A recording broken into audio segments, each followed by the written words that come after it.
Good evening, everyone, and welcome to our May GGDA meeting. Sorry that we're not actually meeting in person, and pardon me while I mute my own stream that I should have done beforehand. There we go. At least I know volume's working today. Looking forward to this showcase. We've done these showcases in the past, but they've always been in person. This time, all of our presenters are going to give us a walkthrough of their games, and they'll be available to answer questions. So start thinking of your questions during chat. And hey, I've got multiple streams making noise at me. There we go. So think of your questions. Feel free to ask them. These are your fellow developers. Share information and pick their brains and be ready to support these games when they launch. One of them has already launched, and we'll talk more about that in a bit. A few of the regular announcements that we always love to share before an event. First of all, we do indeed have SimFest coming up next month, June 6th. We're still debating whether or not we're going to do a GGDA meeting on the second Tuesday as well. We probably will. But it's looking like a great event for June 6th. Really impressed by the lineup Rodrigo Abondo is putting together for that event. It will not actually happen in SimFest. It'll be purely virtual, purely online. If you want to speak at SimFest, you can still get your submissions in. I'll change the date on it. We're still accepting submissions. Some of the folks we live stream, some of them will be recorded videos with the speakers in chat to answer your questions. But Rod's put together a nice event. The keynote, if you haven't already heard, is Paul Jenkins, who's worked on such IP as Teenage Mutant Ninja Turtles, Wolverine, lots of Marvel comics, God of War, many more. He started his own meta studios with the idea of creating cross-platform, cross-media successful franchises. So he's going to talk about how he succeeded with these in the past and how he's going to be doing it in the future. I think there's a lot of valuable information. You all know I really promote the idea of having intellectual property as well as a game as a way to increase your value and really to increase your fans' enjoyment. Animal Crossing might not look like it has the deepest world, but it really does have a unique universe, unique IP, and that makes it so much more fun than a purely generic game. We're going to see some fun ones in here like Mop Boy, which has its own very real story. Cutthroat Cavern, a great IP. And those are the ideas of ways you can develop a game, an IP, a game to support each other and give the players an even better time. Our other presentations that have already been accepted, we've got level design, affordance signifiers, and player cognitive load. This is a design framework to understand players' cognitive load in relation to affordance and signifiers when designing games. It'll explore the design concept of an affordance and see how it applies to level design. So if you want a deeper look at level design, check in for that one. Zane from the GGDA is going to be giving us DOTS, an intro to Unity's performance by default framework. If you don't know, DOTS is data-oriented technology, and Unity's begun rolling this out. So this is a framework that moves away from traditional object-oriented programming toward data-driven programming. So check it out. It's definitely a different way of thinking of programming than the object-oriented model we've all been following for a long time. C++. Joe Cassava, Puzzles by Joe, will be giving a post-mortem of 10 clutter games in 10 years. A super cluttered post-mortem. So great look at what he's learned over the years and how you learn by making games. Like you know, Clutter's generated more than $1 million, and as he likes to call it, semi-reliable income. So he's looking forward to showing you the money and how you can get it. Patrick Ninrak from Elemental Rift is going to show the art of multiplayer game design. He's been working on his game for a while, and it's a lot of fun. Great couch-style game, great way to play with multiple people. I think it's a great look at how to do that. And a really interesting one coming in from Mary McCormick on motivationally speaking, the idea of motivation in video games, i.e. why the player keeps coming back until the game is beaten, and often even after the game is beaten. So the idea is to explore achievements, visual goals, story goals, and other rewards we give the players that bring them back. So I'm looking forward to that. If you want to speak as well, go ahead and send in. Yes, Hiccup Interactive, you do need to send in your submission. Hiccup Interactive, you're going to do one on your first years in the industry, or are you going to tell everyone the real hidden secrets of game design that they need to know? All right, so that is SimFest, June 6th. Again, it'll be on this same YouTube or Twitch channel, depending on what you're watching.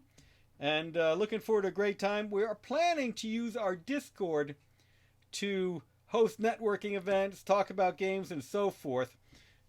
We've also talked about maybe having a lot of developers like the ones on tonight have games up on websites that people can test, but that's a bit further away. All right, so that's SimFest. That's June 6th. Next Tuesday, May 19th, Joe Casava is hosting the next Game Developer Meetup. He and Brad Merritt's event. Brad's been running this for a long time, and Joe's doing a great job with it now. That's going to be on Zoom, so look out for the invite to get in on that. In fact, we'll probably be running it through the GGDA Zoom just to give us more moderator controls over it and make sure that nobody tries to Zoom bomb us. None of you would do that, would you? Yeah, don't answer that. Last thing before we get into the video game showcase, we do have insurance benefits now for you. Disability insurance, business interruption insurance, long-term care insurance, and more. We're seeing the value of these now, and they're often hard to get. We've gotten discounted rates for GGDA members through the Piedmont Group using an insurance company called Mass Mutual, a really big, pretty well-respected one. The GGDA is making no money on this whatsoever. This is purely a member benefit. We have no fiduciary interest in how it succeeds. We just want you all to stay healthy and successful over the years. Hey, we've got a Beanborg in both stream chats, Twitch and YouTube. I should be looking at the Twitch too. Pardon me while you see the side of my head yet again. Oh, wait. There we go. Now I'm in the YouTube. I got to stay straight with this. Wow, there's a lot of you in the YouTube. All right. So, we're going to go ahead and move to Mop Boy. You may remember Mop Boy. It was a Best in Georgia winner from 2019. I mean, it also won its Game Jam site. A lot of these games are award winners. Cutthroat Cavern is up for an Origins Award, which I think is going to be a great opportunity. But the Mop Boy team is about to share their screen, and when they do, I'll transition over to it so you can check it out. Remember, they're going to demo the game for you, tell you a little about the game itself and the development process. And then we're going to get a chance to ask them any questions you like. All right, let me unmute them so that they can talk. I'm seeing, wow, we've got multiple ones in here to go ahead and talk to you. So let's get them going. Let's get the stream up here live and big and beautiful. I see a lovely Mop Boy logo in my Discord. OBS, unfortunately, I then have to recapture this every time that someone else shares their screen. So it's kind of an annoying way to have to do it. But you'll be seeing the GGDA transition screen a few times while we make it work. All right, give me a second while OBS listens. Okay, OBS has found it. It's a miracle. And we are now transitioning to Team Mop Boy, so take it away, Team Mop Boy. Okay, hello. This is we're the devs behind Mop Boy. Hello. There's three of us here. My name is Jordan. I'm Charleston. I'm Paige. And yeah, we've been our game is kind of split into two different play styles. What we're going to showcase today is basically like where our story is, and it's very like RPG-esque. Not in the sense that you're leveling up or anything like that, but it's top down. You're interacting with characters, and what we've been working on recently is building up our dialogue system. And so what we've got planned to show is one like big old cutscene, complete with like animations and stuff. And then we're going to go into like a free roam where the player gets to move around and talk to different characters and stuff. So we're just going to hop right into our first cutscene.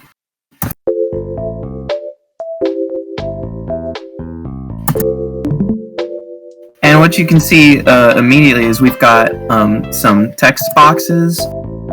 We didn't want to go with the bottom. Like typically there will be some text boxes on the bottom of the screen with like character portraits, but we really wanted to showcase our animations. Like Gunk over here, who just got up from his back and he rolled over onto his stomach to talk to Red.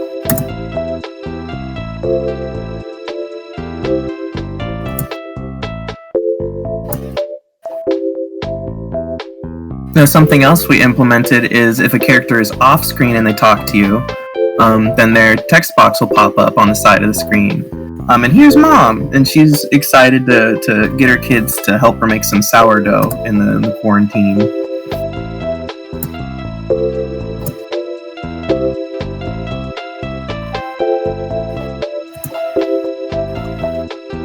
We also got some italics, because all this we're very much building it from the ground up, so like we had to put that in there.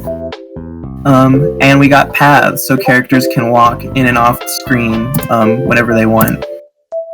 And we get to see some of the kitchen.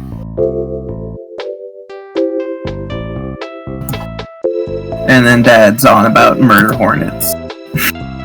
So that's what we got for our first little cutscene. Now, typically when you're playing the game after that happens, we now have control over Mop, and you can walk around. This is something that we haven't finished implementing yet. We have two bowls here because we don't have default animations, but that's one of the next things that we got coming up. So I'm going to talk to Mom.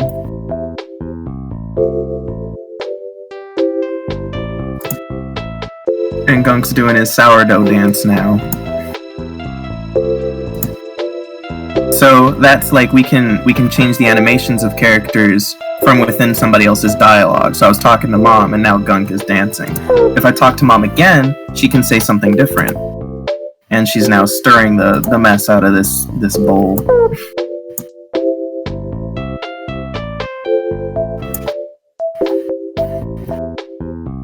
And we got Dad. You didn't see him before, but he was off screen.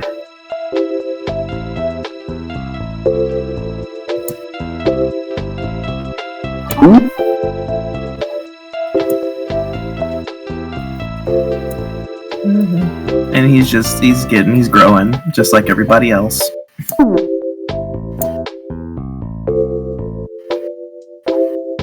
And what just happened there, I didn't actually advance that dialogue. Dad just cut red off, and that's something else that we've implemented now. So yeah, we had a big old kind of cutscene heavy month, and we tried to implement a bunch of different animations and stuff, just to really give off a lot of the character's personality and beef up this kind of upstairs section. So yeah, do you guys have any questions? All right, in chat, you feel free to start writing down your questions. Obviously, it'll take you a few more seconds, since only now are you hearing his request for the questions. But I have a few questions. How much gameplay do you see the average player getting out of this in the end? Well, so this part of the game is only about, like, it's going to take up half of your time. The other half is the platforming that we're not able to showcase today. But this part, we're going to have several worlds full of just like stories and hanging out with the family and advancing kind of through our plot. And I'd say that if you were speeding through it, it probably wouldn't take more than like a couple hours, honestly, to get all of the basic dialogue. But we've got all kinds of side stuff that can happen. Like you can talk to Gunk several times and he'll start to say different things. And we're gonna have side missions and stuff, so we're still not exactly sure how long the full game could last, but we're gonna definitely give the player lots of things to do upstairs. Very cool. Modus Arcanum in YouTube asks, what tools do you use for sprite animations? Well, so the main tool that we use is called Pistol, and it's pretty cool. It's a free software that you can download from the internet, and it's pretty handy for whipping up these animations. Like the animation of Gunk dancing, that was Pistol, and most of these are also Pistol. Some of them we did in Photoshop before transitioning, but yeah, Pistol is pretty nice. By the way, everybody loves Gunk. Dean Borges said he would die for Gunk. Mike Goff says he's pretty funny. Pickup Interactive asked, what is your favorite animation? I love Gunk. Well, so far, I will say Gunk has been a lot of fun to animate. I feel like we did, like there are a lot of things that we haven't showcased here. But honestly, a lot of my favorite animations are in the platforming part of the game. Like our boss took a decent chunk of time, and that was a lot of fun. But also, Mom Stirring This Bowl is giving me a lot of love. So Our boss has an animation where he like sneezes and then slips in his own mess, and that's probably my favorite animation. In the dough, I'm sure. Ian Borg asks, can you talk a little bit about the platforming sections of the game? yeah, sure. Well, I wonder, do you think we can showcase some of that? We can try. Talk about how you go about level design. That's all you, Charleston. Alright. So I guess one thing to note is that this is our first game that we're this is our first game that we're like trying to make like a full length experience. So the level design has definitely been a trial and error kind of thing, but a lot of what we do is look at some of our inspirations, such as classic Mario games or Sonic games, and try to, I guess, like definitely like create those experiences and that like that sense of progression. So essentially we're slowly moving towards a process where we make the levels based around a new mechanic. So our plan is to implement a new mechanic with each level and then have the design revolve around or utilizing that mechanic to progress. So that'll create different unique experiences in each level. So Jordan's showing off our second level here, and in this level you get a mechanic called the Mothball, and that essentially allows you to kind of catapult off of enemies and different things. So that alone adds like a whole new level of different ways to do things in the game. So after we came up with that idea, we kind of just like did all our level planning around that, and that's how we're gonna do future levels as well. So that's the process. Very cool. Keep rolling. Shearsha Music, thank you very much for the Twitch host. Last question, Zane Everett, what are you using to drive animations and dialogue in the event? In the dialogue, what we're doing is we actually have text documents where we can set, we can basically tell the game if a character is going to be angry when they say something or if they're going to be happy.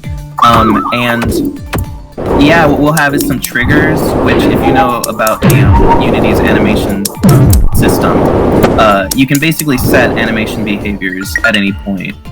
And so that's what we do, is we just have, at any point, if an object receives one of these triggers, it'll just become angry, it'll become, it'll start stirring something like crazy. Like, that's literally one of our variables, is stir crazy. So yeah.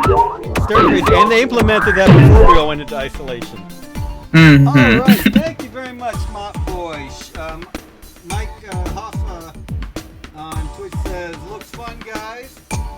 And Dean Borg says, I remember seeing a blog post by a writer which was basically saying, you deserve better than writing dialogue as text files. Please use a dialogue tool like mine.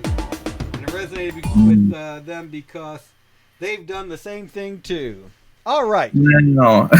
We are now going to transition over to Light Break. And by the way, you are seeing right now in the stream the website we're currently working on. We will transition to a new website, we hope, by early June. And that'll also impact memberships because we're going to move all of our membership tools over to MemberClicks. Should be a much better way to handle things. All right, Light Break, as soon as you're ready to share screen, let's go ahead and see it. Till then, there we go. Now comes the fun of making sure, hey, Discord and OBS are cooperating. All right, let's go ahead and get the Team Light Break here in the voice. All right. There we go. Hello, everyone. Transitioning over. Hi everybody. My name is Mehdi. I'm team lead at Div Interactive. We're working on Lightbreak.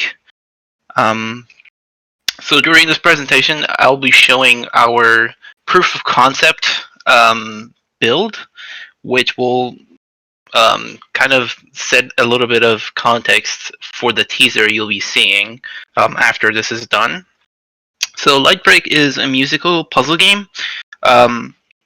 So this build that you're currently seeing is our previous build. So this will get some of our core gameplay across. And then we're going to play the teaser, and I'll explain what our next approach is going to be. Okay, so generally, this build is about repair, because our library started at Global Game Jam in February. We've been building it since, and so we present you with a musical tone, and you need to recreate them. So this is our tutorial level.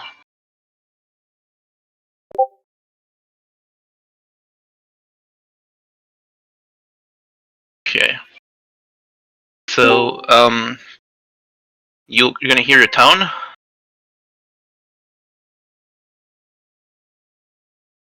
and then they break, and then you have to put it back together.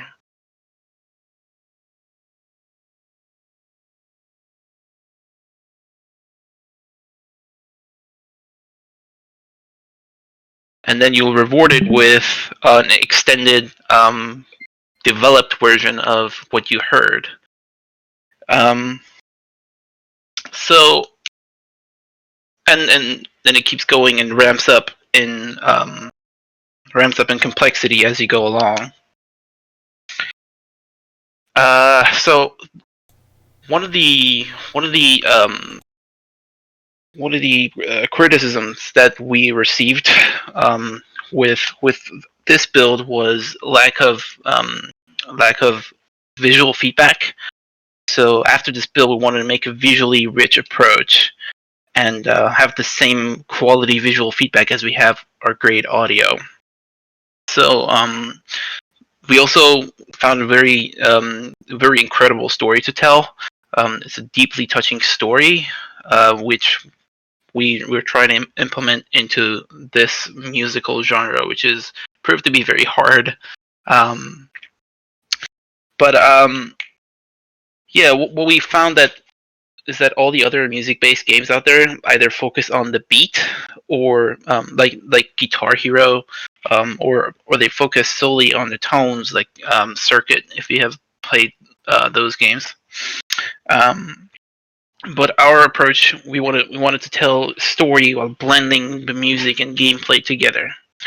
So without further ado, let's watch our teaser, and then I'll explain more about the next version of Lightbreak.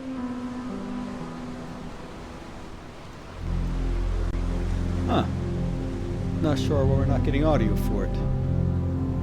We didn't get audio for the game either. Oh, really? Okay, the audio's coming through the stream. Alright, well, yeah, we weren't getting the audio for the game.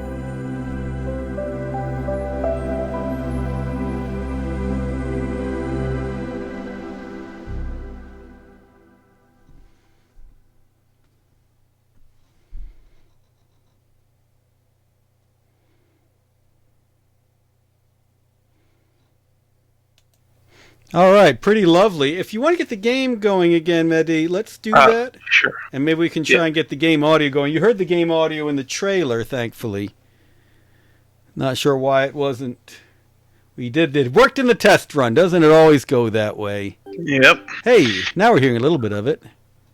Let me ramp up the audio a little bit, maybe. Yeah, I've got your audio cranked on OBS. Yeah. Everything's at 100. Yeah, Zane, you'd asked earlier, or mentioned I was being quiet. That's because the last person I tested with was Lightbreak, and I moved down my mic so we could try to make sure we heard them. Hopefully that's better. No, don't think the game is really coming through Man. in the stream. Okay, just give me a moment. Let me in an audio game. let me share the game window instead of my screen. That would probably fix this. Tell you what, while you do that, just because Beanborg missed the trailer, I'm going to play it again. Awesome.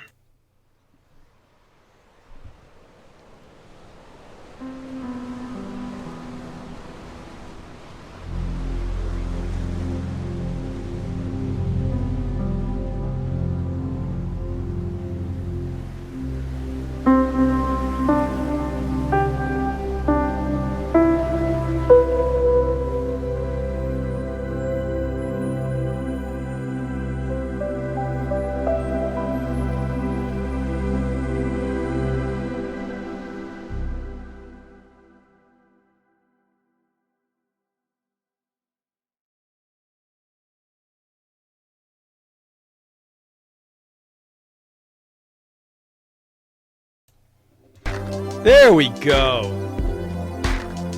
So much better.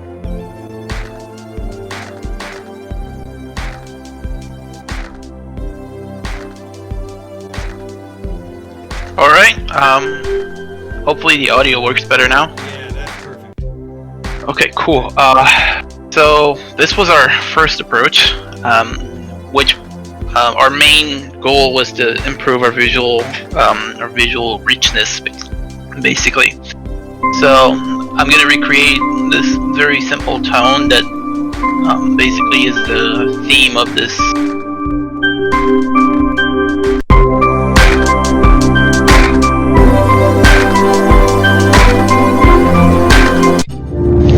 Alright, so at the beginning you hear a tone, and then it breaks, and now you'll get a whole bunch of tones that you need to figure out which ones are the correct one, and figure out the order in which you have to place them.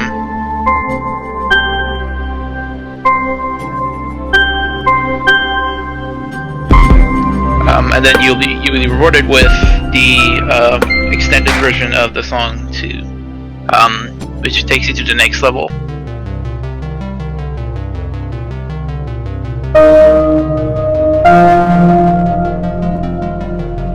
Alright, go ahead and start writing your questions in chat, and we'll get them answered. And haven't seen anyone make any "these are the breaks" jokes, which is good. Maybe I should give a Firebird to the first person in chat who can figure out where that came from. So,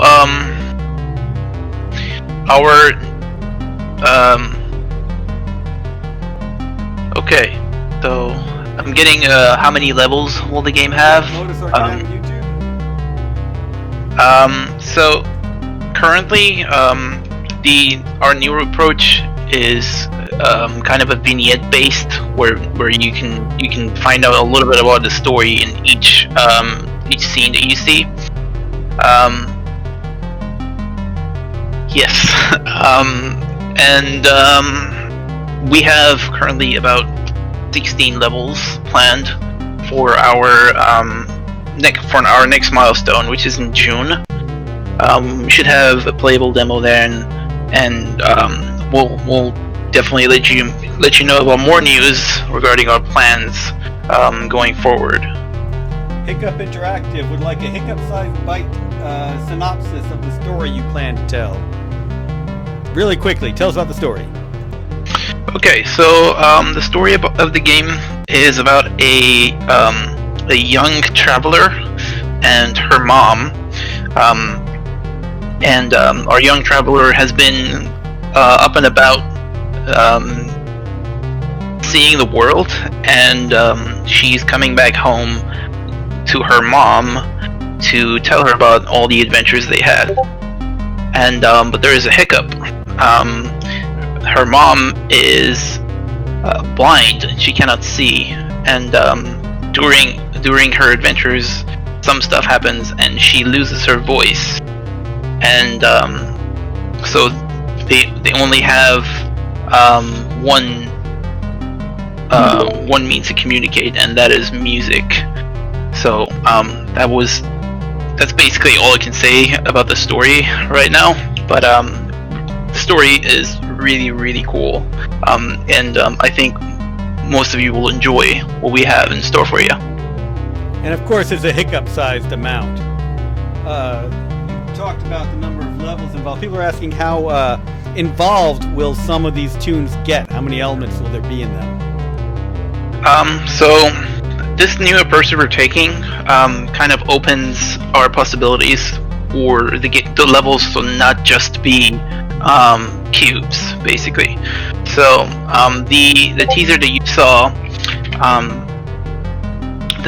saw kind of embodies our next vision, which basically you see instead of a 2D space, you have a 3D space to work with, and that gives us kind of a layered approach where you can literally make music by moving into different phases of the level and build this layers of music that tells a story, basically.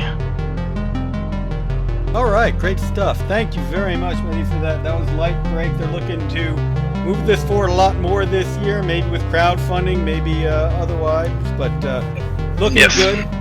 Oh, do you want to talk about upcoming plans? So yeah, we really don't like putting in ads and microtransactions and stuff like that, because we are taking a very art-centered approach. And to be able to maintain our creative freedom, basically, we are planning to launch this on Kickstarter sometime in August. But we'll definitely have more news on that as we get closer to our build. Yep, yeah. And we'll blast that out. All right, thank you very much, Mehdi. Good stuff. That was Light Break. Now we're going to Kingdom of Kuru. So I'll go ahead and get the Discord going for that one. All right, so as soon as the Kingdom of Kuru Brykim team goes ahead and shares the screen, we'll get that up and shining for you. Thanks for all the good comments. A lot of love for what Deve Interactive is putting together there. All right, here we go. Transitioning. And of course, I have to remember to unmute that other team. Trying to do this on too many computers at once. Never a good idea.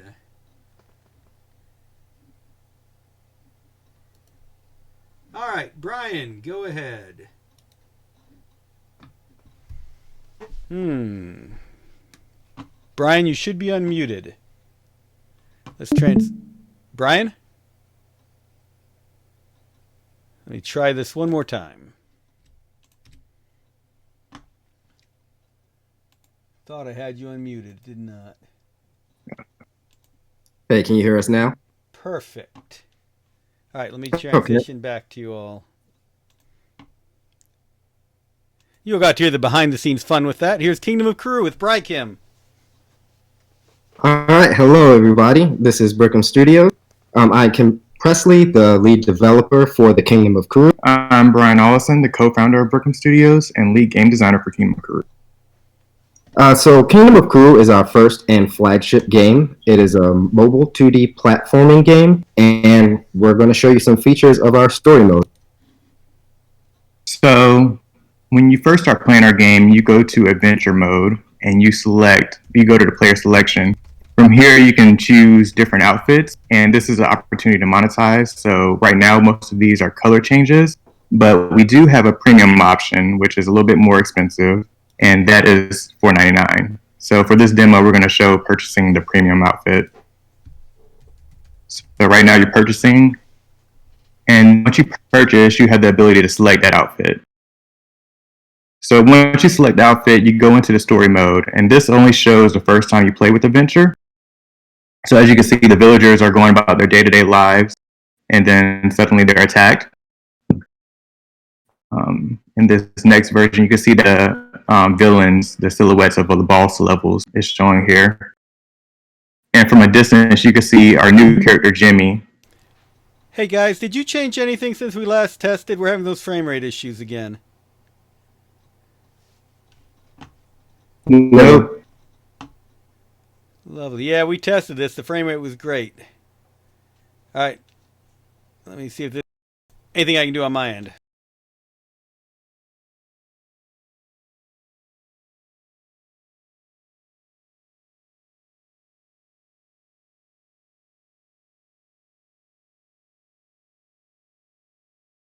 Right now, I have it paused. One of those things we tested before we went live. Yeah, my speed is all good, so I don't know where the hiccup is happening. Okay. Keep running with it, and we'll see if we can Yeah. shake something loose. Yep. So that's the end of our story mode. And so once you click that, you're taken to the map. And so from here, you can either go to training or you could go to the first level. The training is optional, but for the demo, we're going to show training.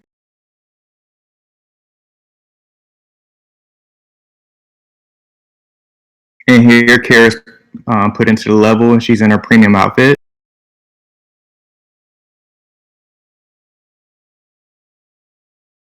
And so as she's going through this level, Jimmy's appearing and disappearing and telling her how to play this level with the control. So here we have some actual gameplay, and our game is split into 3 separate zones, and each one has 3 stages.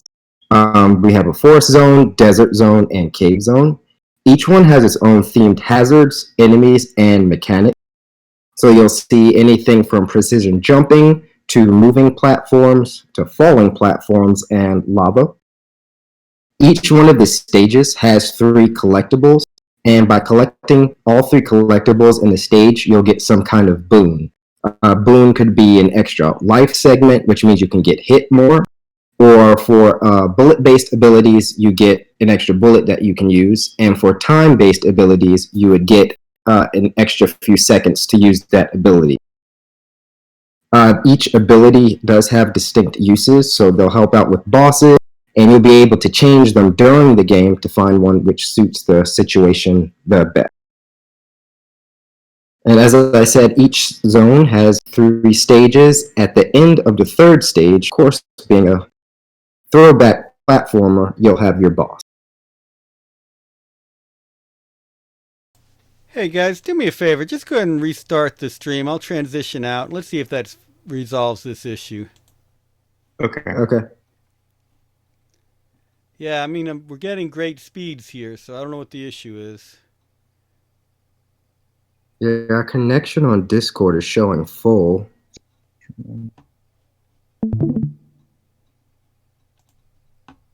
Sure can.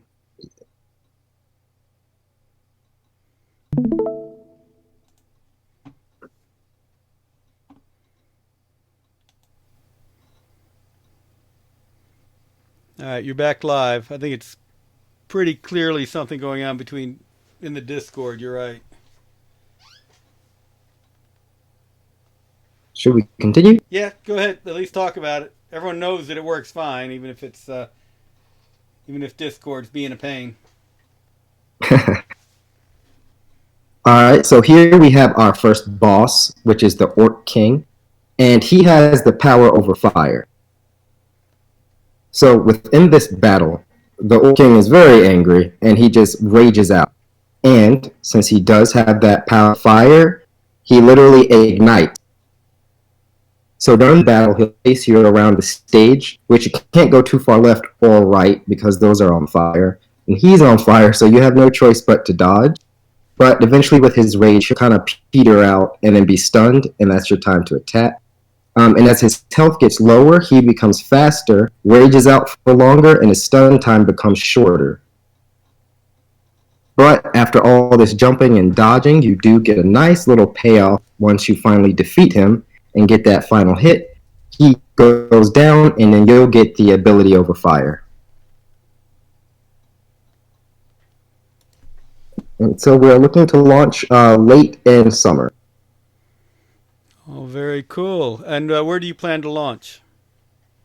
We'll be launching on iOS, so it can be played on iPhones and iPads first. Do you plan to move it straight to Android or give it some time? We want to give it some time first, work out some bugs, but since we are using Photon, it should be cross-platform. Very cool. Catherine DeShield says that boss is lit. And Hiccup Interactive says it's grown a lot since the last time I saw it. Good job, you guys. Shamu Music says, very cool. Yeah, we'll have to do this in person again where you won't have the frame rate issues. Thank you, Brickham, for that. Thank you. Now we're going to transition to GOLFNADO. All right, GOLFNADO. You want to go ahead and go live.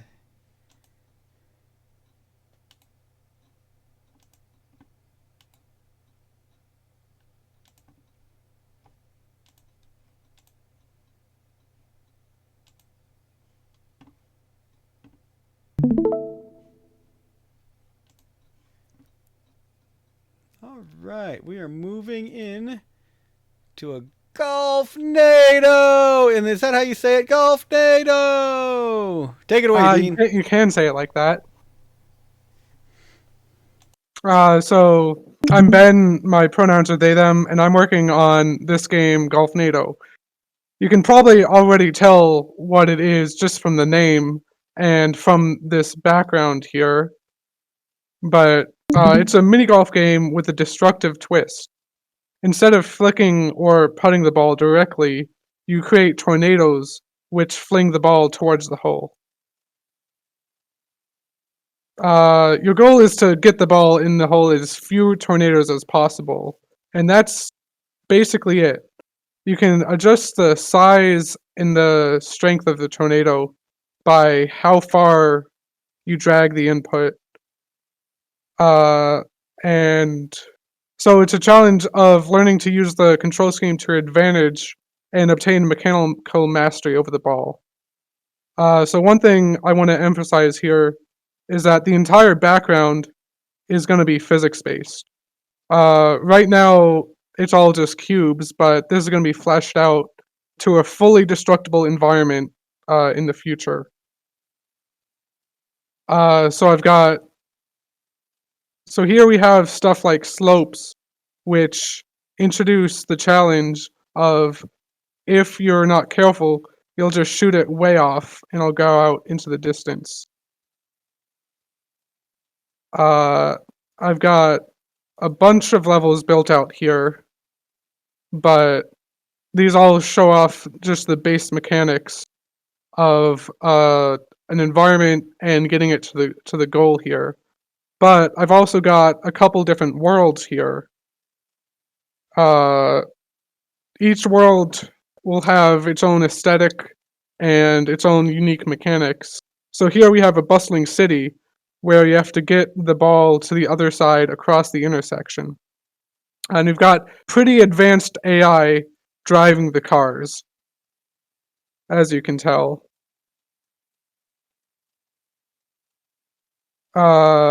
I've got a factory with conveyor belts, which I'll show off. This isn't doing what I want it to do. There you go, very advanced AI.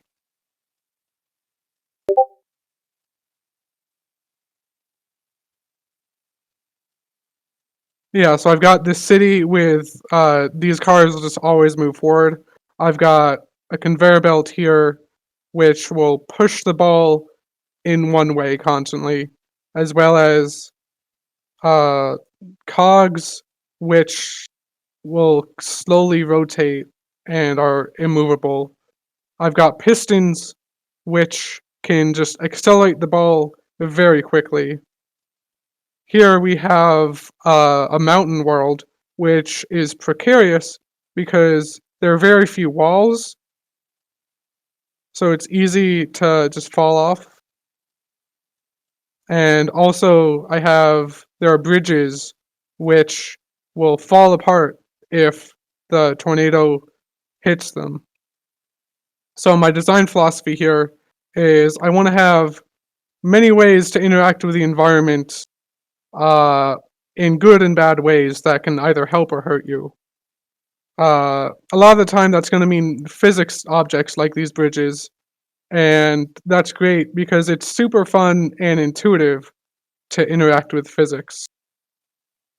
This game started as a game jam, and it's seen a bunch of incremental progress since then. It feels and looks a lot nicer than it originally did, and I spent a lot of time tweaking the physics to feel just right. I sort of have a goal for a two-step release. First, I want to finish what I have now and put out a vertical slice, and that would be a full course with 18 holes, showing off all the mechanics I have so far, putting it out sort of as a demo and advertising it pretty heavily. And I'll have that out this summer. Next, I want to flesh it out more, have multiple 18-hole courses with different worlds, a progression system, and I want options to customize stuff like the ball color, the trail, this little preview you have, and then release it onto multiple platforms. PC, obviously, it would work great with phone, with touch controls. I did make a phone build earlier, and it was amazing. It felt so natural. But at this point, it's hard for me to say when the full release would be ready. But keep an eye out this summer for a demo.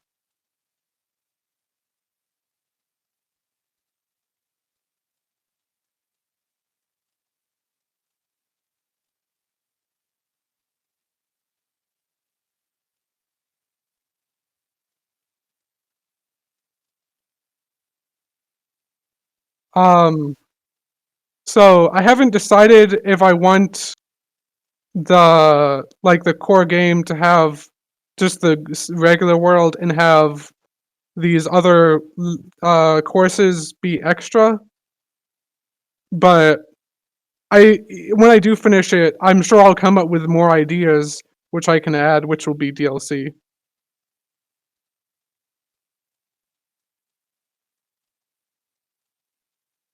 It is always clockwise, yes.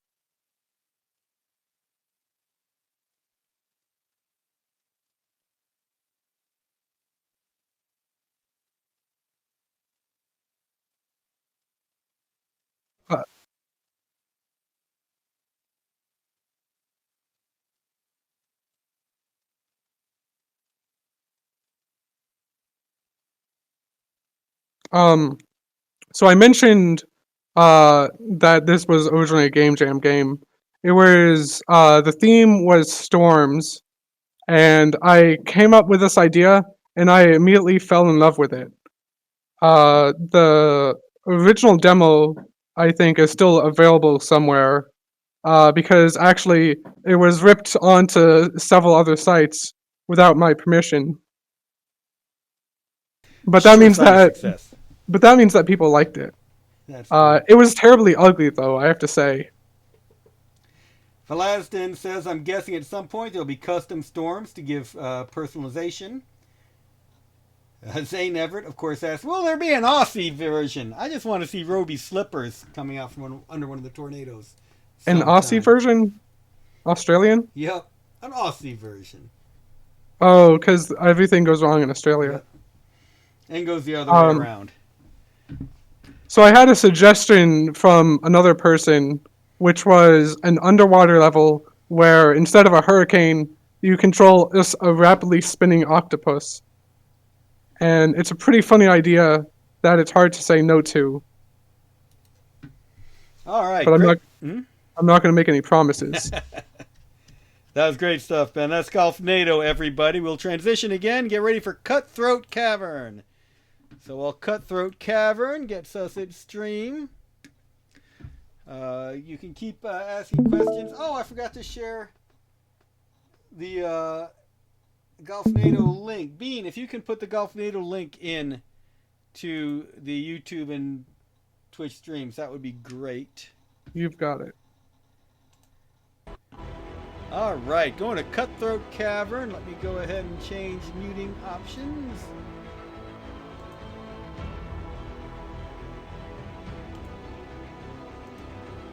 Cutthroat Caverns. You are live. Really? Cool. And you look prettier than ever on my screen. Well, thank you. Hello, my name is James Simpson, aka Dr. Unity, and owner of Cell Block Studios. So what I'm going to be showing you is a game that I released back in October called Cutthroat Caverns. Cutthroat Caverns is an award-winning semi-cooperative card game about a party of adventurers who must work together in order to escape the horrors of the deadly dungeon, but who are rewarded with the untold wealth and power if they alone land the killing blow on the most fell creatures. Trip or edge out your friends as you position yourself for the kill, knowing that each time you do, you risk the entire party dying before any of you can escape, with no winners at all. Without teamwork, you'll never survive. Without betrayal, you'll never win. Trust no one. So what we have here, the game's released currently for iOS and Android, and here's our intro screen. So what we're going to do here is we're going to click play. Now we have up to 27 encounters. I'm actually going to play as Vasha.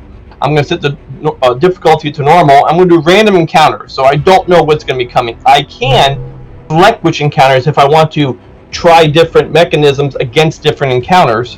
And we're going to do a short game length. So when you do a short game length, you also have lower life points here. This is what this 40 represents. If I do a longer one, like a full length game, it'll be 100 points. So we're going to do a 40-point game. So we're going to confirm and play.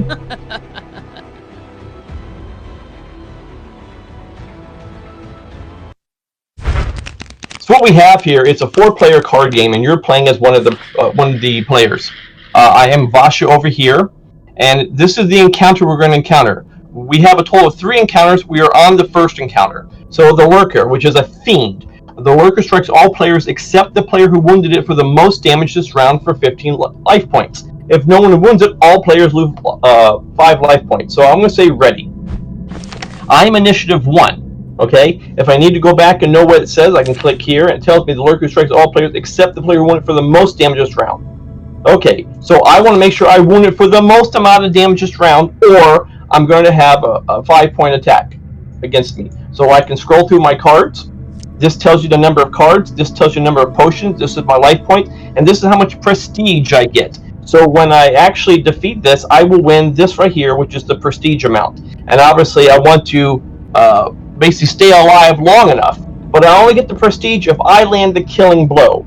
So in this one case, it's got 215 life points. I'm going to do what's called a rider. And I'm going to say, hey, my next turn, I want to add 30 points to my attack, which means I'm probably going to take 5 points of damage right now. Now I can do 2 choices. I can rally, add 20 points of damage to this, or do a critical miss, make the person miss. I do not feel like being a pain in the butt at this moment.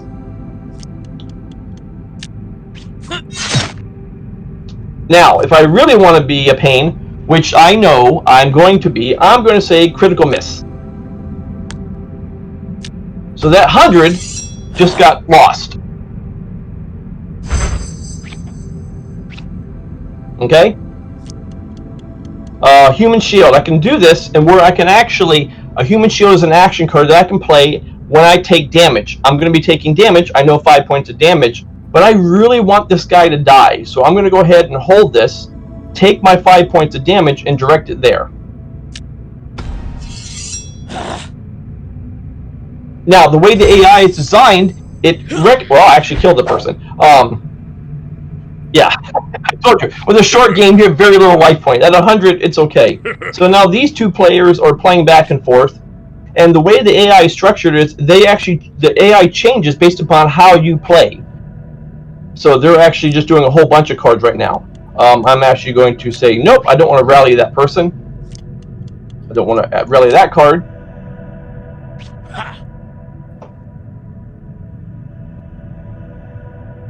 That was a good hand.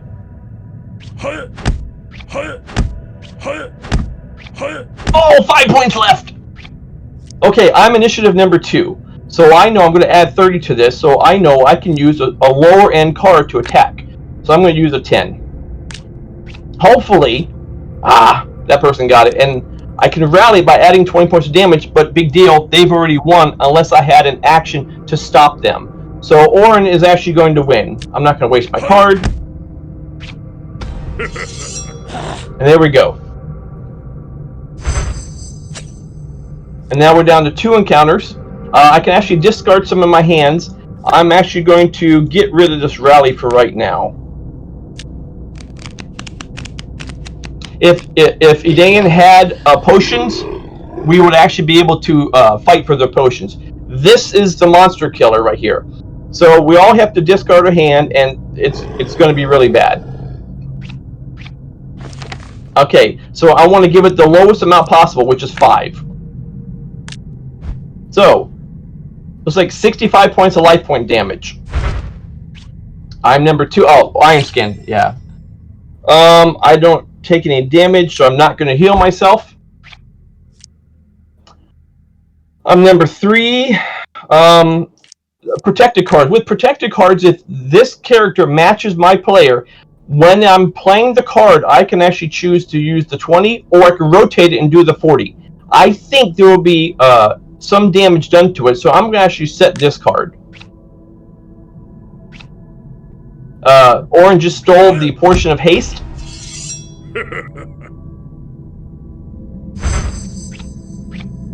There we go. Now I'm going to play, and I can rotate it and say confirm. Now I get that prestige point. So as of this moment right now, I have 5 prestige, Orin has 3 prestige, and Talon has 0. So I'm going to see if I can do this really quick. I'm going to get rid of... Ooh, we'll keep that one. Since it's my last hand, I'm going to say tap the pass. I'm going to draw up to my 7 cards. I have 2 potions. Blood Mage. At the end of each round, if a Blood Mage still lives, a new encounter will be added, which means since we already started with 3, we can actually have 4. So I'm going to say ready. Now, unfortunately, this person usually kills. So I'm going to be number 3. We want this person dead as fast as possible. So I'm going to do a slip behind.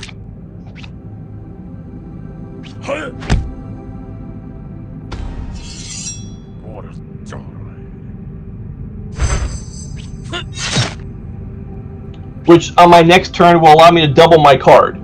So we're at 135. Uh-oh. Because we didn't kill it originally, so now there's a new encounter added.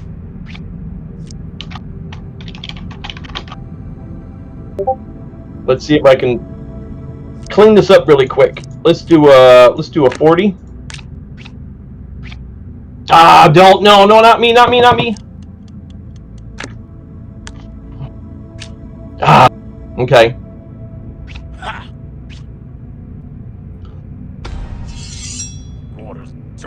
So I tried to play a card in case they were trying to steal my card.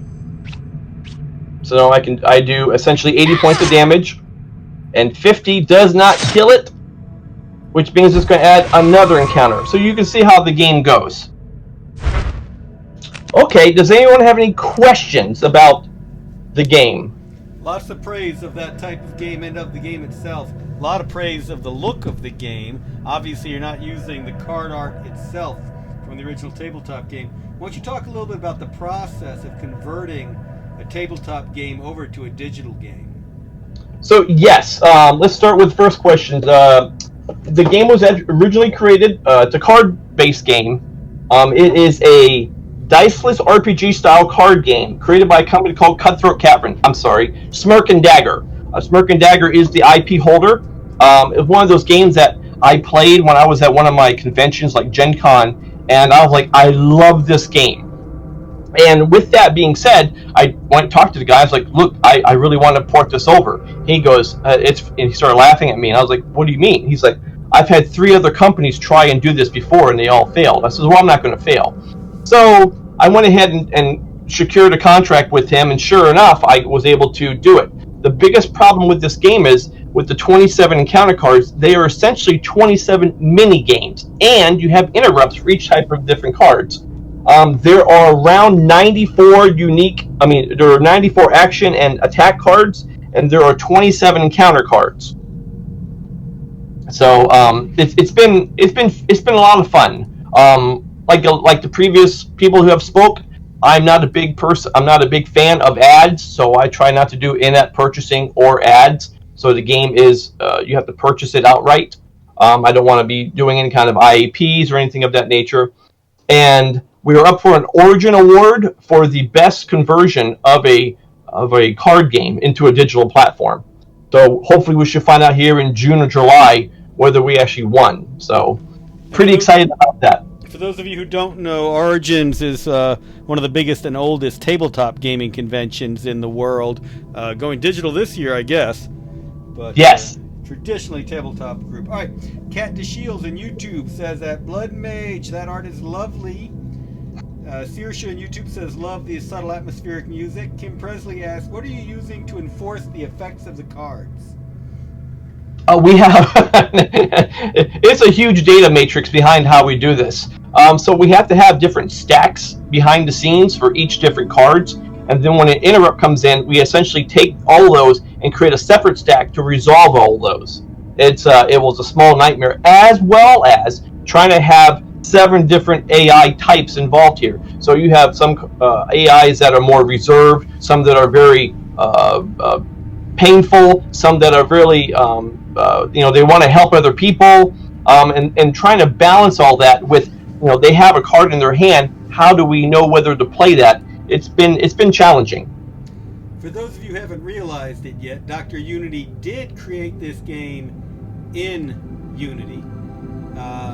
Might not look like your normal Unity game, but right now you're only on iOS, right? Is that part of the contract, or are you looking to go on other platforms soon? As of this moment, we're on Android and iOS, and we're also on iPad. And something I can tell you guys, looking at our numbers, iPad does pretty well.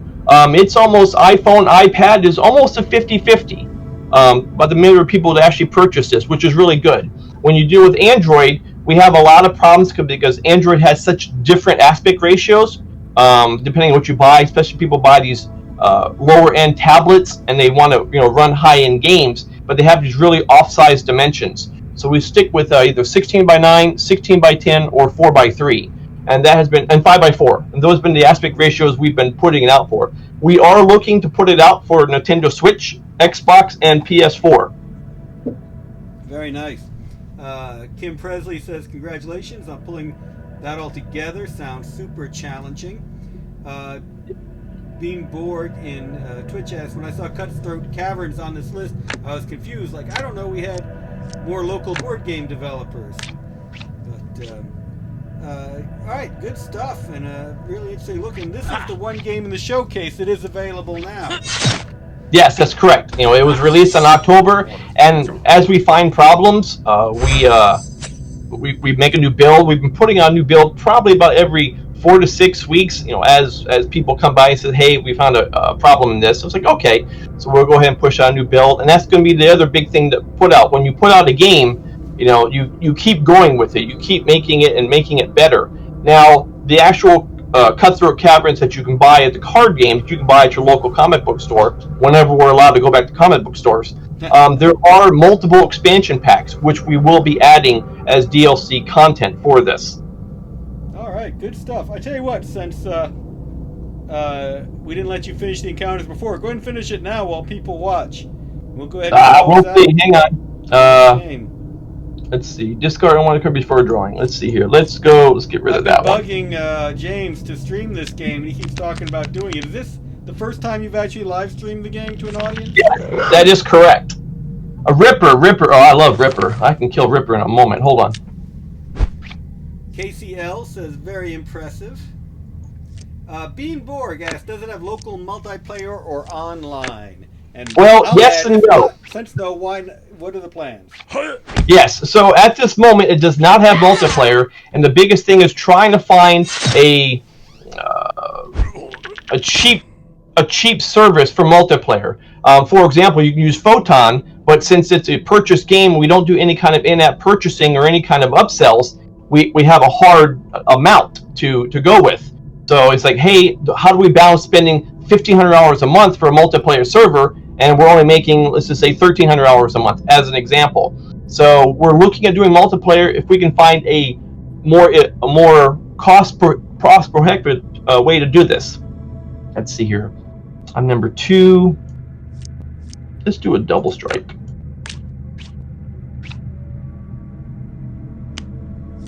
So now I can play 2 cards. Let's see here. So you got a 40, and then do I have any kind of? I don't. Oh, there's my wait.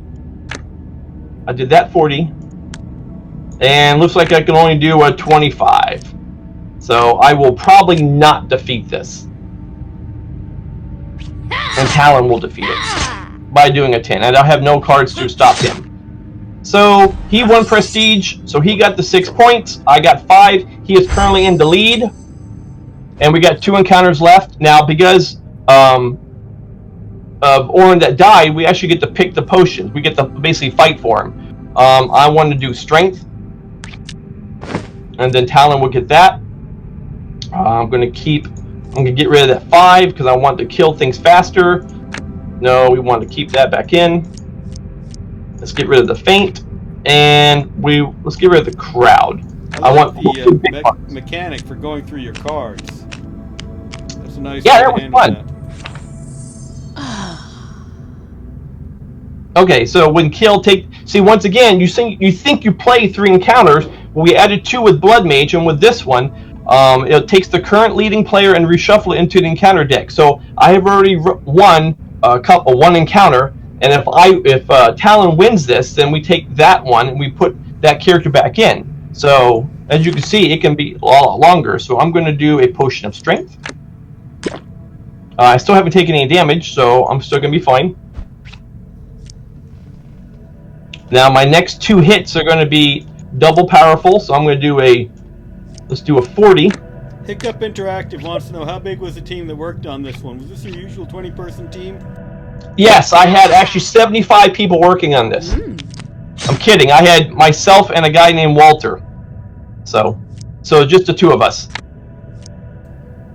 And you did most of the design, the digital design for this, right? That's correct. I did all the layouts. The art was provided by the IP holder. He actually came out with a new version of the game for the anniversary edition, since it's a 10-year-old that's where the art came from. I thought you got this art before the game because I hadn't seen this in the cards. You're right. This is new art for the game then, for the card game. Correct, for the anniversary edition. So I lost. I lost my own game. How's that? Mehdi asked, did you make all the UI elements from the ground up, or did you use a package like NGUI? Well, I didn't use a package. They were created in Photoshop, and I'm using UGUI to do all the layouts. And Sabah Aswani says, the character designs are so cool. KCL says, very impressive. Yeah, we're very happy with it. I mean, it's been a challenging game to build, especially after hearing that 3 other studios failed before it. But the IP holder is extremely happy with it, and you can see YouTube videos where he goes through other companies and he talks about it. He's like, they did a wonderful job. It's like, well, kudos, thank you. So very happy with how it turned out, and I'm playing it on my computer here, and it looks fantastic still. Yeah, it's all ready for PC release. Yes, I can put it out for Steam. All right, everybody, that's our first purely online video game showcase. If you liked it, let us know in the comments. I'm going to leave the stream up, the stream VOD, the video of it, online for a while until I get a chance to edit it down. Saba asks again, so you said you have plans on making it multiplayer? That is true. If I can find a lower cost solution, then yes, it will be multiplayer. We've already coded the AI to be substituted with actual players, so that's not a problem. And we already have the routines written for our cloud functions. We just got to find out if it's going to be cost effective or not. All right. Yeah, Beanborg says the whole showcase went well. I agree. Michael Hodges says he loves all the talent showcased here. Yeah, if you're working on something you want to showcase it, let us know. I'd also like to start figuring out a way to do online play testing. I used to do play testing for my Last Noble Armada game while I live streamed it, which was pretty valuable. So we might try and do things like that for the GGDA. If you'd be interested as a developer or a tester, please let us know. Maybe I'll make a thread on the Discord or Facebook group in that regard. So thanks to all of the presenters today. We had Mop Boy with Team Mop Boy with Mop Boy. We had Deve Interactive with Lightbreak. We had Brickham Studios with Kingdom of Kuru. Oh, Bean, you create a whole new studio name, and I've forgotten it. What's your studio name, Bean? Oh, man. I should have written that down. You had a really cool studio name just so that we could have it here today. And I forgot to put it in. Of course, Cell Block Studios with Cutthroat Cavern. So, hey, Bob Carter did the voice acting, and Marshall Garrison, and Tammy, awesome, Tammy Thomas. Great bunch of voice actors from here in Georgia. That's what we always like to see. And GOLFNADO is done by Neurodiversion. That's it, Neurodiversion. I love that name. That's very cool. So thanks to all of our showcasers. They did a great job. Really good work. The announcements again, SimFest, June 6th. Paul Jenkins keynoting, Zane Everett, a bunch of other folks speaking at it. Hiccup Interactive will be speaking there as well. And remember, if you need various levels of insurance and can't afford them or can't get access to them, we can do them now through the Georgia Game Developers Association, Piedmont Group. The link is on our homepage. See you next week, the 19th, at Joe's Meetup online. We'll probably use the GGDA Zoom, so we'll have information up about that in the various GGDA social media groups. And I agree, Searshow. Love seeing everyone's projects. All right, thank you everybody who took part. Thanks to all of you for watching. Good crowd tonight. And share this video and support these games when they come out. And with that, I hope that everyone has a great and safe week as I look for my outro. There we go. So, take care, everybody.